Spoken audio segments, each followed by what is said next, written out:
Hello မင်္ဂလာပါဗျ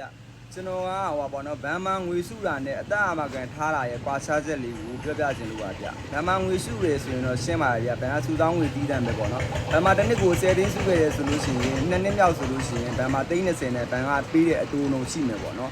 အသက်အာမခံကကြတော့ထားလိုက်ပါတော့ကိုတေဆုံးသွားခဲ့ရင်ကိုထားဝစဉ်မတန်ဆွမ်းဖြစ်သွားခဲ့ရင်ပေါ့နော်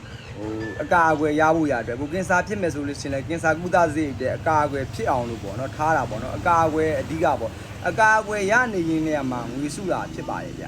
အဲ့ရောသူကထားလိုက်ပါတော့ခုနပြောသလိုဗန်မာငွေစုခဲ့မယ်ဆိုရင်တစ်နှစ်ကို10သိန်းဆိုရင်2နှစ်မှဆိုလို့ရှိရင်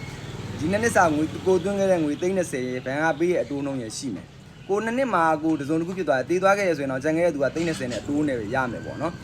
အသက်အာမခံမှာကြတော့ကို2နှစ်မြောက်မှာထားလိုက်ပါတော့300ရဖို့ရအတွက်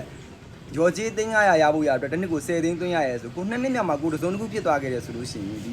ထားတဲ့300ရေစလိတ်မတော့တဲ့ဘောနဲ့350ပေါ့350ထားလိုက်ပါတော့ကိုငွေသွင်းခဲ့တာပေါ့နော်10နှစ်ရှိသွားပြီပေါ့နော်တစ်နှစ်ကို10သိန်းသွင်းခဲ့တယ်10နှစ်မြောက်မှာကိုတစုံတစ်ခုဖြစ်သွားခဲ့တယ်ဆိုလို့ရှိရင်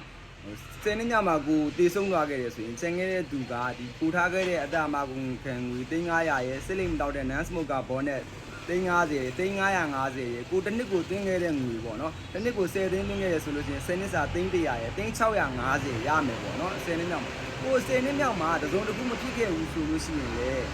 ပေါ့နော်ဒီကိုသွင်းခဲ့တဲ့ငွေတစ်နှစ်10သိန်း10နှစ်စာ300လောက်အမောင်းကတော့ကိုအကောင်ပဲလူတွေမှာရှိနေမှာပေါ့နော်အဲ့ဒါကိုအာမခံဆက်မထားတော့ဘူးဆိုလို့ရှိရင်အကုန်ထုတ်ယူရင်လည်းထုတ်လို့ရပါတယ်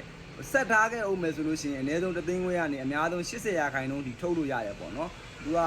ကိုအကောင့်လေးကငွေကိုထုတ်ချင်တယ်ဆိုလို့ရှိရင်လည်းထုတ်ယူလို့ရပါတယ်ဗျ9နှစ်မြောက်နောက်ပိုင်းမှာဆိုလို့ရှိရင်လည်းကိုတခြားစီးပွားရေးမှာရင်းနှီးမြှုပ်နှံလိုက်ရလို့ပဲဖြစ်ဖြစ်ကိုငွေသွင်းဖို့ရအခက်အခဲရှိခဲ့တယ်ဆိုလို့ရှိရင် premium holiday ပေါ့နော်ဒီတစ်နှစ်စာမသွင်းမဲနေလို့ရပါတယ်ဗျမသွင်းတဲ့အတွက်လည်းမသွင်းတဲ့နှစ်မှာလည်းအကာအကွယ်ရရှိနေဦးမှာပဲပေါ့နော်နောက်နှစ်ကြာမှကိုဆက်သွင်းမယ်ဆိုရင်လည်းသွင်းလို့ရတယ်ပြီးခဲ့တဲ့နှစ်အတွက်ငွေကို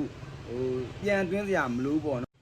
ဒါကကျွန်တော်အကြမ်းမြင်လေးပြောပြတာပေါ့နော်ဒီထက်ပိုပြီးတော့အသေးစိတ်သိချင်တယ်ဂဂနနာသိချင်တယ်ဆိုလို့ရှိရင်ကျွန်တော်နဲ့တိုင်ပင်ဆွေးနွေးလို့ရပါတယ်ဗျဒီ chat box ကနေပြီးတော့ပဲဖြစ်ဖြစ် messenger ကနေပြီးတော့ပဲဖြစ်ဖြစ်ပေါ့နော်ဒီဖုန်းနံပါတ်399950 291 655ကိုပဲဖြစ်ဖြစ်ဆက်သွယ်ပြီးတော့ကြတော့တိုင်ပင်ဆွေးနွေးလို့ရပါတယ်ဗျ